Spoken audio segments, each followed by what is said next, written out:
बिस्मिल्लाहिर्रहमानिर्रहीम। अस्सलाम वालेकुम। मेरे चैनल का नाम है लेट्स टू नेचर और मेरा चैनल एक मालूमाती चैनल है और मेरी आज की वीडियो का टॉपिक है गर्म पानी। नाज़रीन, आज मैं आपके साथ एक बिल्कुल छोटी सी वीडियो को शेयर कर रही हूँ जिसमें मैं आपको गर्म पानी पीने के कुछ फ़ायदे शेयर करूँगी। कम से कम 12-13 फ़ायदे तो ज़रूर ही मैं आपके साथ शेयर करूँगी। वीडियो को स्टार्ट करने से पहले रिक्वेस्ट है कि चैनल को सब्सक्राइब कर दें और वीडियो को लाइक ज़रूर कर दिया करें। अक्सर लोग ठंडा पानी इस्तेमाल करते हैं और ठंडा पानी है भी बहुत बड़ी नेमत, लेकिन बाज़ अमराज के लिए गर्म पानी नहायत ही मुफीद है। जिन लोगों को तकलीफ़ के साथ खांसी आती हो, उन्हें खांसी के दूर होने तक हमेशा गर्म पानी ही इस्तेमाल करना चाहिए। गर्म पानी पीने से फेफड़ों में जमा शुदा बलगम जो है वो पिघल कर या पतली होकर बाहर निकल जाती है। रात को सोते वक्त 1 माशा या 2 माशा सेंधा नमक फाँक लें और फिर ऊपर से गर्म पानी पी लेने से खुश्क खांसी और काली खांसी को जल्दी ही आराम आ जाता है। ज़ुकाम के आसार ज़ाहिर होते ही गर्म पानी का इस्तेमाल शुरू कर दें या रात को सोते वक्त गर्म पानी पीकर और लिहाफ या कंबल ओढ़कर तो सो जाएं।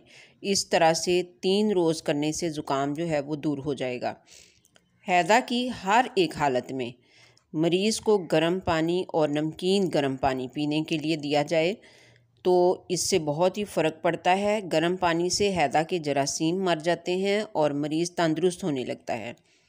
ताउन के दिनों में भी गर्म पानी का इस्तेमाल किया जाए तो ताउन का हमला नहीं होने पाता। 2-3 बार गर्म पानी पीने से हिचकी भी बंद हो जाती है। दमा के मरीज़ को गर्म पानी बहुत ही मुवाफिक आता है। जब दमा का ज़ोर हो तब हर 5 मिनट के बाद थोड़ा सा गर्म पानी पीना चाहिए।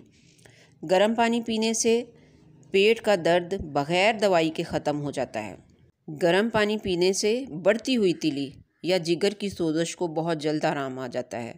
जिन लोगों को कब्ज़ की शिकायत रहती हो और मोशन साफ़ ना होता हो, उनको गर्म पानी पीने से खट्टे डकार आने और जी मतलाने की शिकायत दूर हो जाती हैं। पेशाब कम आता हो, लाल पीला आता हो, पेशाब करते वक्त कुछ जलन सी महसूस होती हो, ऐसी हालत में सुबह सवेरे 1 गिलास गर्म पानी पीना बहुत ही मुफीद साबित होता है।